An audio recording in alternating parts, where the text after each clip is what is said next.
Hello guys, നമ്മൾ 3 വർഷം കൊണ്ട് പ്ലാൻ ചെയ്തിട്ട് നടക്കാത്ത ട്രിപ്പിൽ നിന്ന് പോകാൻ വേണ്ടി പോവുകയാണ്. നമ്മൾ വീട്ടിൽ നിന്ന് പൊതിഞ്ഞ് കെട്ടി കൊടുത്തുവിട്ട മുറുക്ക്, ചിപ്സർ, മിച്ചർ, പക്കാവട, അച്ചപ്പം, വാഴയ്ക്കപ്പ, അരിയുണ്ട, പൊരിയുണ്ട, കോവയ്ക്ക, കാരക്ക, ബീരാനിക്ക തുടങ്ങിയ എല്ലാ ഐറ്റവും ഈ ബാഗിനകത്തുണ്ട്. എല്ലാ കൂട്ടത്തിലും കാണാൻ ട്രിപ്പ് പോകാനായിട്ട് എവിടെയെങ്കിലും ഇറങ്ങുമ്പോഴത്തേക്കും ഈ അത്യാവശ്യപ്പെട്ട് പോകാൻ നിൽക്കുന്ന സമയത്ത് തപ്പിടാൻ മുട്ടണമെങ്കിൽ ഈ ഫ്രണ്ടിൽ വന്ന് നിന്നിട്ട് നെഗറ്റീവ് അടിക്കണം എടുത്ത്. ഇവനാണെങ്കിൽ ഈ 30ന് 3 കിട്ടണം നിക്കറും വലിച്ചു കയറ്റിയിട്ടിട്ട് രാവിലെ ഇറങ്ങും എവിടെയെങ്കിലും പോയി നെഗറ്റീവ് പറയാനായിട്ട്. അവന്റെ നെഗറ്റീവിലൊന്നും തളരാതെ റേഷൻ കടയിൽ പോകുന്ന അവന്റെ കാക്കായി പിടിച്ച് വണ്ടി കയറ്റിയിട്ട് നമ്മൾ നേരെ സ്ഥലം വിട്ടു. നമ്മൾ ട്രിപ്പാണ് പോണേന്നുള്ള ഒരു ബോധമില്ലാതെ വാരത്തന്മാരൊക്കെ പള്ളിയിൽ നിന്ന് സ്വലാത്തിന് കൊണ്ടുപോകണക്കാണ് വണ്ടിയിലിരിക്കുന്നത്. ചാർജിൽ വെക്കാൻ വല്ല വഴി ഉണ്ടാടേന്ന് ചോദിച്ചപ്പോഴത്തേക്ക് ടൈം ബോംബ് അടക്കിരിക്കുന്ന ഒരു സാധനം എടുത്തിട്ട് അത് പറയണം, നീ ഇതിൽ കുത്തിയാൽ ഇഷ്ടം പോലെ കറണ്ട് ഉണ്ടെന്ന്. ആ സാധനത്തിൽ 12 ട്യൂബ് കത്തും, ഗ്യാസി വർക്ക് ചെയ്യും, ഫ്രിഡ്ജ് വർക്ക് ചെയ്യും, എന്തൊക്കെയും പറയാനായിട്ട്. വണ്ടി എടുത്ത് ഒരു 10 കിലോമീറ്റർ പോയപ്പോൾ തന്നെ നമുക്ക് ഈ അജ്മീർ ചെമ്പ് കണക്കത്തെ വയറായോണ്ട് ഇടയ്ക്കിടയ്ക്ക് വിശക്കും. കുറച്ചേ കഴിക്കണമെന്നും പറഞ്ഞ് രണ്ടും കൂടെ ഒരു പ്ലേറ്റ് എടുത്ത് വെച്ചിട്ട് 4 ചെമ്പ് ചോറാണ് ഒറ്റയടിക്ക് അകത്താക്കിയത്. ഈ കോഴിക്കൊക്കെ തീറ്റിട്ട് കൊടുക്കണമെങ്കിൽ രണ്ടും കൂടെ ഒരു പ്ലേറ്റ് കിടന്ന് കുത്തി പറിക്കുക തന്നെയായിരുന്നു. ഇതെങ്കിലും തന്നവന്മാരെ അണ്ണ കടയട്ടാന്ന് വിചാരിച്ചിട്ടാണ് എന്തോ അവിടെ നിന്ന് ബംഗാളി ചേട്ടന്റെ കറി വെച്ചപ്പോഴത്തേക്കും മിസൈൽ ഇണക്കിരിക്കുന്ന ഒരു സാധനം എടുത്ത് കൈ തന്നു.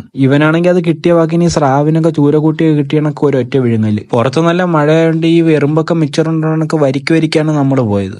വീട്ടിൽ നിന്നൊക്കെ നല്ല ടിപ് ടോപ്പിൽ അണിഞ്ഞൊരുങ്ങി ഇറങ്ങിയതാണ്. ഈ മഴയൊക്കെ നനഞ്ഞിട്ട് അവസാനം ഈ കക്കൂസ് വരാൻ വന്ന ബംഗാളികളെ കണക്കായി. ഞാനാണെങ്കിൽ ഈ പെരുമ്പാമ്പിന്റെ പാന്റ് വിട്ടിട്ട് ക്യാമറയും പൊക്കി പിടിച്ച് അങ്ങോട്ടും ഇങ്ങോട്ടും ഭ്രാന്തെടുത്തിറങ്ങാണ് നടക്കുന്നത്.